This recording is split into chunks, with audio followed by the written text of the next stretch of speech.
오늘 찬양할 때 참 은혜가 되네요. 하나님이 우리의 찬양을 기뻐 받으시는 줄 믿습니다.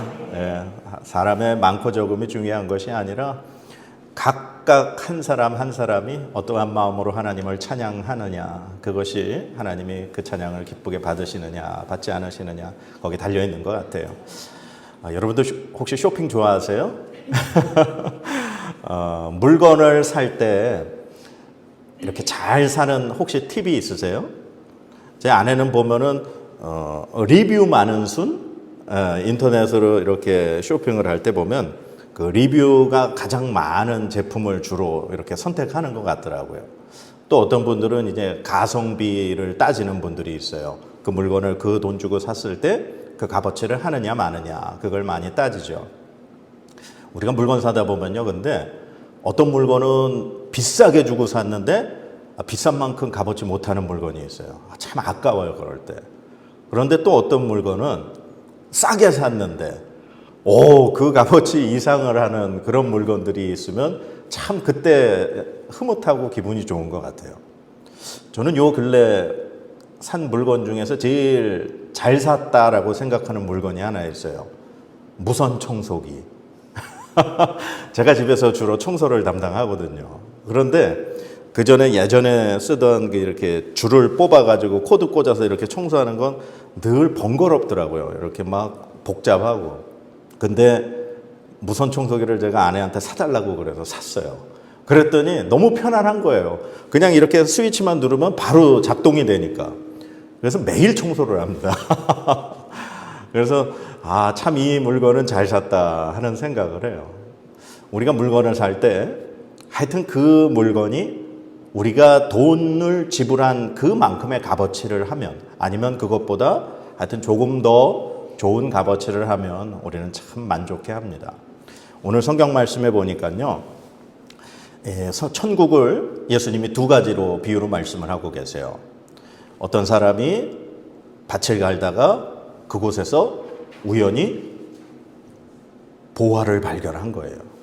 그래서 그 사람이 그 보화를 그대로 두고 가서 자기의 모든 소유를 다 팔아서 그 밭을 샀다라는 그런 비유로 말씀을 하고 계세요.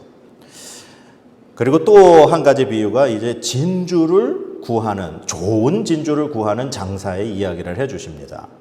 진주 장사가 좋은 진주를 구하기 위해서 두루 찾아다니는 거예요. 그러다가 마침내 정말 귀하고 좋은 진주를 발견한 거죠. 그래서 그 진주를 구하기 위해서, 사기 위해서 자신의 모든 재산을 다 팔아서 그 진주를 사는, 이 두 가지 비유로 예수님이 지금 천국에 대해서 말씀하고 계세요. 지금 이 보화를 발견한 사람과 좋은 진주를 구하는 사람, 이 두 사람의 지금 공통점이 있습니다. 무엇이냐 하면은 너무나도 귀하고 좋은 걸 발견했다는 거예요. 그리고 두 번째는 이 보화나 진주가 아직까지는 그들의 소유가 아니었다는 거예요. 그리고 세 번째는 자신의 모든 전 재산을 다 팔아서 그 밭과 진주를 샀다는 거예요. 이 고대 시대에는요, 예수님 당시나 그 이전 시대에는 은행이 없었죠. 그래서 사람들이 전쟁을 많이 하고, 사람들이 이제 남자들이 전쟁에 나가면 쉽게 죽음을 맞이하고 돌아오다 보니까 자기 집에 좀 이렇게 금이나 은이나 귀한 물건이 있으면 전쟁이 일어나거나 그러면 그 물건을 항아리에다 담아서 땅에다가 파묻어 놨다 그래요. 자기 땅에다가. 그리고선 이제 혹시 피난을 갔다가 다시 오게 되면 그걸 팔아서 다시금 생활을 하는데 그렇게 쓰기도 했다 그러죠. 그러니까 이 밭에 감추인 보화의 비유는 예수님 당시에 가끔 일어날 수 있는 그러한 일이었다는 거예요. 그런데 문제는 이 보화가 발견된 밭의 주인이 그 보화의 소유권을 주장할 수 있다는 거예요. 그런데 성경에 보니까 이 사람이 지금 밭을 갈다가 보화를 발견했다고 그랬잖아요. 그러고서는 돌아가서 자기 전 재산을 팔아서 그 밭을 샀다고 그러면 이 지금 보화를 발견한 사람은 이 밭의 주인이 아니라는 얘기죠. 그러니까 당시에 그 다른 사람의 어떠한 밭을 빌려서 농사를 짓고 소득액의 뭐 20%, 30%를 주인에게 주고 나머지로 자기가 생활을 하는 그런 소작농일 수가 있었다 생각하는 거예요. 아니면 그 집안에서 일하는 노예일 수도 있어요. 그런데 예수님 당시에는 노예가 자유를 얻을 수도 있습니다. 어느 정도의 그 보상을 그 노예의 주인에게 하면 그 주인이 또 노예를 자유롭게 풀어줄 수 있는 그런 시대가 예수님 시대에 있기도 했어요. 어쨌거나 이 사람은 어떠한 신분의 사람인지는 모르겠지만 그 밭이 자기 밭은 아니었어요. 그러나 그 밭에 있는 보화를 발견하고 자신의 전 재산을 팔아서 그 밭을 샀다는 얘기죠. 그리고 진주 구하는 장사도 너무나도 귀한 진주를 발견하고 난 이후에 자기의 모든 전 재산을 팔아서 이 진주를 샀다는 거예요. 그러면 지금 이 밭을 산 사람과 진주를 산 이 두 사람이 이 밭에 있는 보화와 이 좋은 진주, 자신의 전 재산보다 그 값어치를 더 높게 평가한 건가요? 낮게 평가한 건가요? 더 높게 평가한 거죠. 내가 가진 모든 것을 다 팔아서 그것을 사도 나는 손해보지 않는다. 나는 더 이득이다라는 생각을 가지고 있었기 때문에 그러한 행동을 한 거죠. 바로 천국이 그와 같다는 겁니다. 이 두 사람은 자신의 전 재산을 올인했어요. 올인이라고 하는 건 이 포커 게임 판에서 자기가 가진 모든 이 칩을 전부 다 밀어넣는 거예요. 어떨 때요? 내가 이긴다고 확신했을 때. 그러나 그것은 불확실한 겁니다. 그런데 오늘 이 두 사람은 보화를 분명히 발견을 했어요. 좋은 진주를 발견을 했어요. 확실한 것에 자신의 전 재산을 올인했어요. 왜냐? 이것이 충분한 값어치가 있는 일이었기 때문에. 자, 그리고 세 번째, 예수님께서 이 바다에서 이 그물을 내려서 물고기를 잡는 그러한 어부들의 상황에 대해서 말씀해 주고 계세요. 뭐 우리가 이제 거제도에 사니까 쉽게 이런 모습들을 많이 보죠. 배에서 이제 물고기 잡아가지고 온 이 어부들이 그물을 손질하거나 아니면 물고기를 이렇게 선별하는 그러한 작업들을 가끔 보게 됩니다. 예수님 당시에도 지금 이 바다라고 얘기하면은 이 갈릴리 바다를 말씀하시는 거예요. 갈릴리 바다에서 그물을 내려서 이렇게 물고기를 몰아서 그물에 가득 물고기를 잡는 어부들의 모습을 비유로 말씀하고 계세요. 그 어부들이 그물을 물가로 가지고 나와서 그 많이 잡힌 물고기들 중에서 좋은 것은 그릇에 담고 못된 것은 버린다. 지금 이 말씀을 하고 계세요. 그러면 물고기 중에 좋은 물고기, 못된 물고기, 그게 무슨 물고기일까?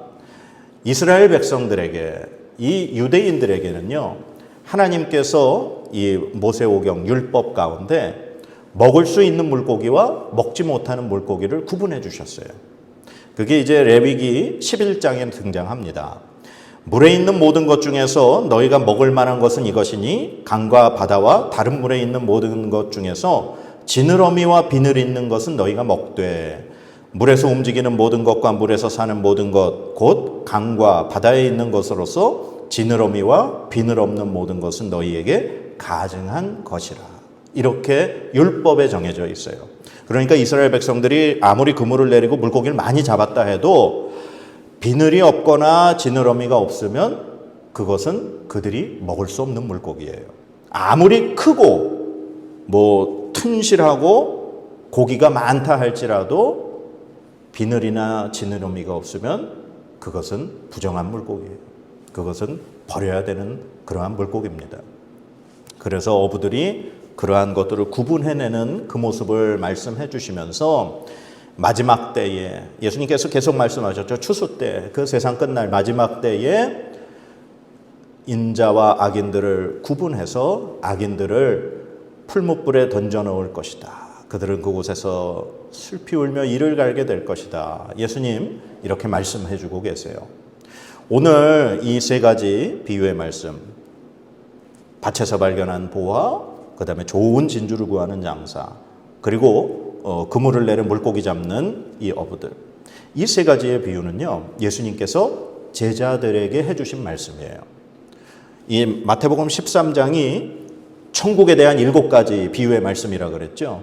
그런데 앞에 우리가 지난주까지 살펴봤던 4가지의 비유들은 예수님이 무리들, 대중들에게 하신 비유의 말씀이었어요. 그리고 오늘 이 3가지의 말씀은 바로 예수님의 제자들에게 비유로 말씀하고 계신 거예요. 왜 그러냐? 51절 말씀에 이렇게 기록이 되어 있어요. 같이 한번 읽어볼까요? 이 모든 것을 깨달았느냐 하시니 대답하되 그러하오이다. 아멘. 예수님께서 이 3가지 비유의 말씀을 해주시고 제자들에게 이걸 깨달았느냐 물어보시죠. 그랬더니 네 그렇습니다 라고 제자들이 이렇게 대답을 하고 있습니다. 그런데 오늘 이 앞에 이 3가지의 이 천국의 비유의 말씀을 우리가 쉽게 이제 제자들도 이해를 했다 그러니까 우리도 쉽게 이해할 수 있는 그런 말씀이에요. 왜냐하면 그 앞에 대중들에게 말씀하셨던 천국의 그 4가지 비유의 말씀과 거의 연장선상에 있는 그런 비유의 해석이기 때문에 그렇죠. 그런데 우리가 조금 오늘 본문 말씀에서 이해하기 힘든 말씀이 우리 52절 말씀이에요. 우리 52절 말씀 같이 한번 읽어볼까요? 예수께서 이르시되 그러므로 천국의 제자된 서기관마다 마치 새 것과 옛 것을 그 곳간에서 내오는 집주인과 같으니라. 아멘. 지금 예수님이 갑자기 천국의 제자된 서기관이라는 표현을 쓰셔요. 천국의 제자된 서기관은 어떤 사람과 같냐? 마치 뭐라고 말씀하셔요? 새 것과 옛 것을 그 곳간에서 내오는 집주인과 같다. 이게 무슨 말씀입니까? 이 말씀이 사실 해석하기가 조금 우리가 이해하기가 조금 어려운 부분이에요. 자, 서기관이라고 하는 사람은요, 당시 예수님 당시에 율법학자 혹은 율법교사라고 불려요. 왜 그러냐 하면 예수님 당시에 이 구약 성경 이 이렇게 책으로 우리가 지금 얘기하는 이런 책이 아니라 당시에는 양피지나 이 동물의 가죽에다가 일일이 손으로 글씨를 쓴 거죠. 그렇게 해가지고 그거를 두루마리 형식으로 만들어진 것이 그게 성경이에요. 구약 성경. 그래서 모세 오경이다라고 얘기하는 것은 5개의 두루마리로 된 그런 율법이기 때문에 모세 오경이라 그래요. 그래서 이 두루마리가 이렇게 한쪽을 적혀 있는 걸 한쪽을 피면 이렇게 쭉 펴지겠죠. 그러면 한쪽은 이렇게 접어 나가는 거예요. 그러니까 두루마리가 이렇게 돌면서 계속 한 페이지 한 페이지씩 하나님의 그 구약의 말씀이 등장을 하는 거예요.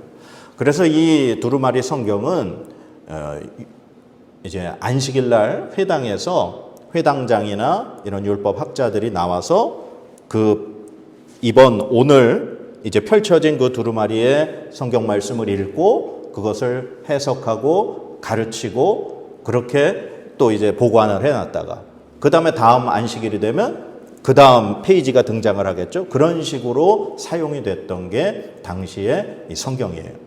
그런데 이 양피지나 짐승의 가죽에 쓰여진 이 성경이다 보니까 오래되면 어떻게 됩니까? 삭아버리거나 이제 파손이 되거나 망가지게 되는 거예요.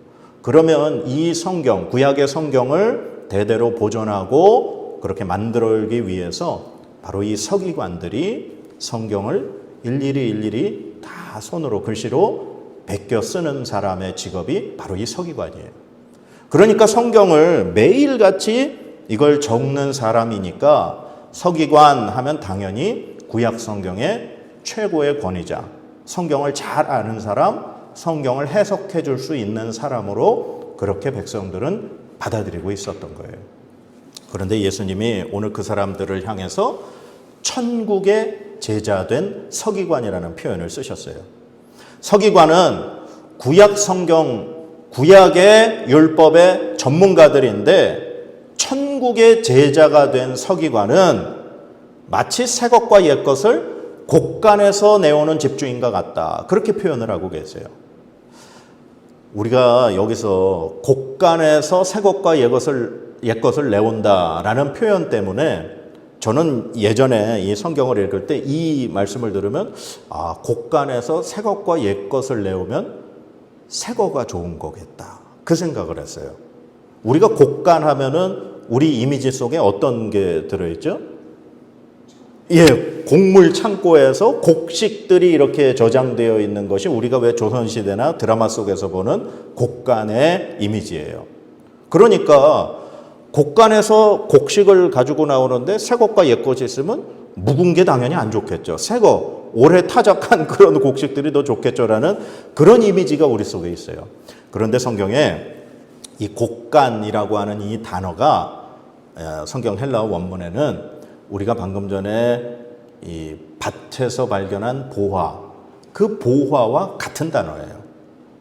그러니까 이 말씀은 보물 창고에서 새 것과 옛 것을 내오는 집주인과 같다. 이런 말이에요.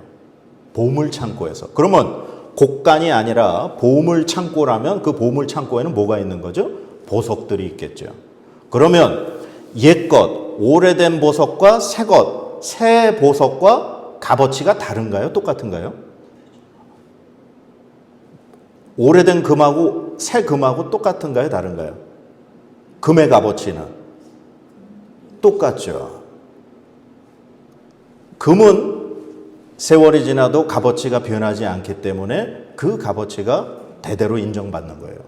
그러니까 보물 창고에서 새 것을 내오든 옛 것을 내오든 그 값어치는 똑같은 보석이라는 겁니다. 보석은 값어치가 변하지 않기 때문에 보석으로서 인정을 받는 거예요. 내가 오늘 산 가격이나 뭐 1년 뒤에 사는 가격이나 10년 뒤에 사는 가격이나 내가 오늘 파는 가격이나 10년 뒤에 파는 가격이나 그 값어치가 별 차이가 없기 때문에 우리가 보석을 귀하게 여기는 거예요. 그래서 집주인이 자기 보물 창고에서 새 것이나 옛 것을 가지고 나온다. 이것은 두 개 모두가 다 귀하고 값어치가 있는 보석을 지금 가지고 나온다라고 하는 그런 뜻이에요. 그러면 서기관들이 구약 성경의 전문가라고 했으니까 오늘 성경에 이 옛 것이라고 하는 것은 바로 구약 성경을 의미한다고 우리가 볼 수 있는 거예요. 그러니까 천국의 제자가 된 서기관, 즉 천국의 제자가 됐다는 건 예수 그리스도의 이 복음을 믿고 하나님 나라의 백성이 된 예수님의 제자가 된 서기관이라는 그런 뜻이겠죠. 그러니까 예수님의 지금 이 모든 비유를 듣고 깨달았느냐 물으신 그 예수님이 바로 이제 너희들 제자들이 바로 천국의 제자된 서기관과 같은 사람이라는 말씀인 거예요. 그러니까 서기관은 옛것, 구약 성경의 전문가이지만 천국의 제자가 되면 그는 새것, 바로 예수 그리스도를 통해서 전해주신 하나님 나라의 복음을 또한 깨닫고 해석할 수 있는 그러한 사람이 된다는 말씀입니다. 말씀을 정리하면 이 예수님의 제자들, 너희는 이제 천국의 제자된 서기관 같은 사람이라는 거예요. 그래서 너희들은 옛것과 새것, 즉 구약의 하나님의 말씀과 내가 너희에게 전해준 이 천국의 복음의 이 말씀을 너희가 모두 다 가지고 나올 수 있는 곡간에서 보물 창고에서 가지고 나올 수 있는 이 집주인처럼 너희들이 이 모든 것을 백성들에게 가르치고 알릴 수 있는 사람이 된다라고 하는 그 예수님의 말씀인 줄 믿습니다. 그래서 이 새 것과 옛 것의 가치는 다른 것이 아니에요. 보석이기 때문에. 우리가 세월이 지나면 변하는 식량, 곡식 같으면 새 것이 좋은 겁니다. 그러나 보물 창고에서 내오는 보석들은 값어치가 똑같은 거예요. 그래서 예수님이 이 바리새인들이나 이 서기관들에게 말씀하실 때 이렇게 말씀하셨어요. 마태복음 5장 17절에 내가 율법이나 선지자를 폐하러 온 줄로 생각하지 말라. 폐하러 온 것이 아니요 완전하게 하려 함이라. 예수님은 구약 하나님의 그 율법, 이 선지자들의 말씀, 이 구약의 말씀을 배척하고 폐하고 반대하러 오신 분이 아니라는 거예요. 예수님은 오히려 하나님의 말씀하신 이 구약의 이 말씀을 완전하게 하러 오신 분이 예수님이라고 말씀하고 계시는 거예요. 그러니까 우리가 이 66권의 하나님 말씀, 구약 성경은 하나님께서 오실 메시아에 대해서 말씀하고 계신 것이고 신약 성경은 바로 이 땅에 육신으로 오신 예수 그리스도, 오신 메시아에 대해서 기록하시고 또한 다시 이 땅에 심판자로 오실 예수 그리스도께 대하여 기록한 이 신약의 말씀이 이 하나님 말씀이라는 거예요. 구약과 신약은 서로가 하나가 되는 것이지 다른 것이 아니라는 거예요. 오직 이 구약과 신약의 말씀은 예수 그리스도 한 분을 통하여서 연결되는 말씀이라는 겁니다.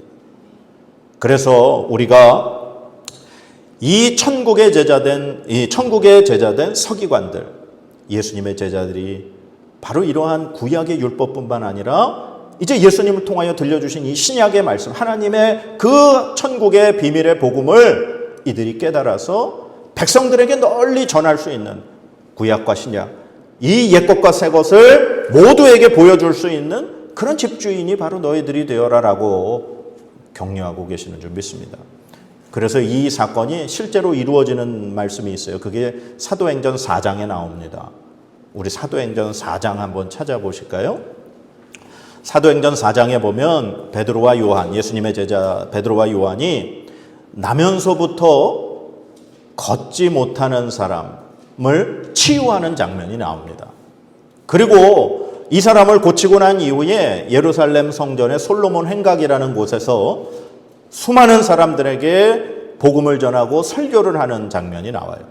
그랬더니 이 예루살렘 성전의 관리들이나 장로들이나 서기관들이 이 베드로와 요한을 감옥에 가둬버립니다.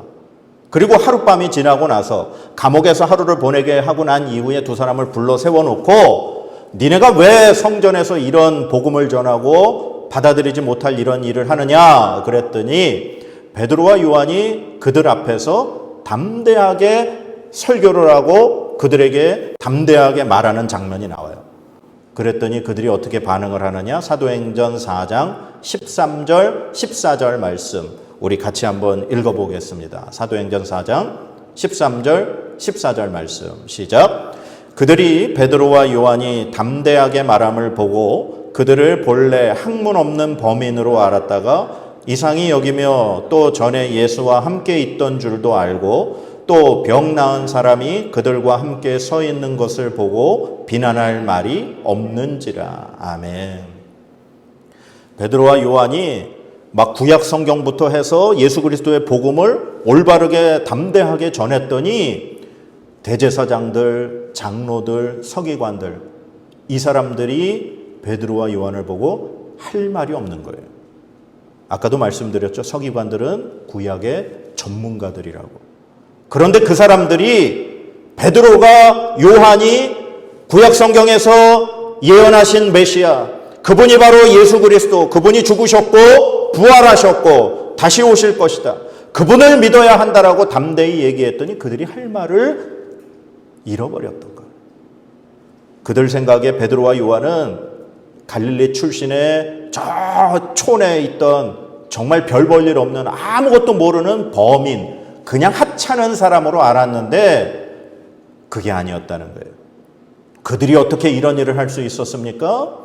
그들에게 성령 하나님이 임하시고 났더니 그들이 구약의 말씀과 신약의 예수님께서 해주셨던 그 말씀을 모두 다 깨닫게 되고 백성들에게 담대히 구약의 말씀과 신약의 말씀, 예수 그리스도의 말씀을 자세히 가르치고 설명할 수 있었던 겁니다. 이것이 바로 천국의 제자된 서기관의 이 제자들의 모습인 줄 믿습니다. 우리가 그 씨 뿌리는 비유에서 배웠죠. 4가지 땅에 떨어진 씨앗. 좋은 땅에 떨어져서 30배, 60배, 100배 결실을 맺는 그 땅은 어떤 땅이라고 예수님 해석해 주셨죠? 말씀을 듣고 깨닫는 자. 말씀을 듣고 깨닫는 사람. 바로 그러한 사람이 이 성경 하나님의 말씀, 하나님께서 말씀하여 주신 구약, 말씀이 육신이 되어 이 땅에 오신 이 예수 그리스도의 신약의 말씀, 이 모든 것을 깨닫고 이 모든 것을 증거할 수 있는 그러한 사람의 모습인 줄 믿습니다. 자, 그리고 마지막으로 우리 이제 오늘 본문의 마지막 부분에 예수님이 고향에 가신 그 말씀이 나와요. 예수님 고향이 어디 있죠? 나사렛. 나사렛에 가서 지금 사람들에게 환영을 받는 것이 아니라 성경 말씀에 보니까 배척을 당하셨다. 그렇게 기록이 되어 있어요. 고향 사람들이 예수님이 회당에 안식일 날 들어가셔서 말씀을 가르쳐 주시니까 이 어찌 된 일이냐. 우리가 저 사람 엄마도 알고 아빠도 알고 형제들도 알고 우리가 다 아는 사람인데 저 사람이 어디서 저런 이야기를 할 수 있느냐. 저 사람이 도대체 어디서 저런 걸 배워가지고 왔냐 하면서 믿지 않고 받아들이지 않고 배척했다 그랬어요. 그랬더니 예수님이 그들이 믿지 않음으로 인해서 그곳에서 소수의 사람들만 고쳐주신 그 사건이 기록이 되어 있어요. 그러면 예수님이 고향에 가시면은 사람들이 환영하지 않을 걸 아셨겠죠? 예수님이시니까. 근데 왜 예수님이 굳이 고향에 가셨을까요? 고향 사람들이 받아들이지도 않고 배척할 걸 아시면서 왜 고향에 가셨을까? 저는 이 말씀을 묵상하면서 그 생각이 들었어요. 우리가 이제 앞에 봤지만 마태복음 12장 마지막 부분에 예수님이 이렇게 백성들 가르치고 계실 때 예수님의 어머니와 형제들이 찾아왔던 그 부분이 있었죠. 예수님이 그들을 향해서 어머니와 이 형제들을 향해서 그 무리들에게 누가 내 어머니와 형제들이냐? 하늘에 계신 하나님의 아버지의 뜻대로 행하는 자가 내 형제들이고 자매고 모친이다. 그 말씀하셨죠. 그런데 이 마가복음에는 조금 더 자세하게 설명이 되어 있는데요. 마가복음 3장에는요. 그 앞부분에 예수님의 친족들, 예수님의 친척들이 찾아온 기사가 있어요. 예수님의 친척들이 예수님을 찾아왔는데 갈릴리에 왜 그들이 예수님을 찾아왔느냐? 예수님을 붙들어 가려고. 왜? 그들이 예수님을 미쳤다 생각했기 때문에. 그러니까 예수님 친척들은 예수님이 미쳤다고 생각했어요. 그래서 갈릴리에 예수님을 붙들러 왔다. 그렇게 기록이 되어 있어요. 그리고 그 뒷부분에 어머니와 예수님 형제들이 예수님을 부르는 장면이 나와요. 그리고 나서는 이 어머니와 형제들에 대한 이야기가 안 나와요. 그러다가 갑자기 예수님이 고향 방문하신 사건이 나오는 거예요. 저는 그래서 이 말씀을 묵상하고 생각을 하면서 제 개인적인 생각입니다만 예수님이 굳이 고향 사람들이 환영하지 않을 걸 알면서도 고향을 방문하신 이유가 바로 어머니와 그 형제들을 위로함이 아니었나. 저는 그 생각을 해봤어요. 예수님 친척들은 예수님을 미쳤다고 생각했으니 고향 사람들, 고향에서는 이미 예수님은 저 미친 사람이라고 소문이 났겠죠. 그런데 과연 마리아나 형제들까지 그런 생각을 했을까? 저는 그렇게 생각은 안 해요. 왜냐? 마리아는 어떠한 여인입니까? 남자를 알기 전에 성령으로 인해서 수태고지를 받고 예수님을 임신한 여인이에요. 그래서 이 로마 캐톨릭 천주교에서는 성모 마리아라고 그러죠. 예수님을 낳은 어머니. 예수님은 어떻게 예수님을 임신했는지 그 누구보다 잘 아는 사람이죠. 그리고 예수님이 자라온 그 모든 과정을 다 본 어머니죠. 그러니 이 예수님의 어머니 마리아만큼은 예수님이 어떤 존재인가를 분명히 알았을 겁니다. 친척들이나 동네 사람들이 모두 다 예수님을 향해 미쳤다고 소리치고 그렇게 붙잡아 가려 했을 때 예수님의 어머니의 마음이 어땠을까? 저 그 생각해 봤어요. 예수님이 미쳤다 혹시 하더라도 엄마이기 때문에 예수님을 향한 걱정의 마음은 마리아는 분명히 있었을 겁니다. 그래서 다른 자식들을 데리고 예수님을 만나러 왔지만 예수님 곁에는 너무 많은 사람들이 있었고 예수님의 그 사역 때문에 잠깐도 만날 시간이 그렇게 없었겠죠. 그리고 아마 이 고향으로 돌아갔겠죠. 그래서 예수님이 자신의 어머니와 이 형제들을 위로하기 위해 고향을 방문하신 게 아닌가. 저는 그 생각을 해봤어요. 왜냐하면 예수님이 이 어머니에 대한, 이 형제들에 대한 그 마음이 남달랐습니다. 예수님이 십자가에 달려 돌아가실 때 우리가 지금 이제 사순절 기간을 보내고 있죠. 그 요한복음에 보면 예수님이 십자가에 달려 돌아가시는 그 순간에 예수님의 사랑하시는 제자에게 어머니를 부탁하는 그 말씀 나옵니다. 보라, 내 어머니라.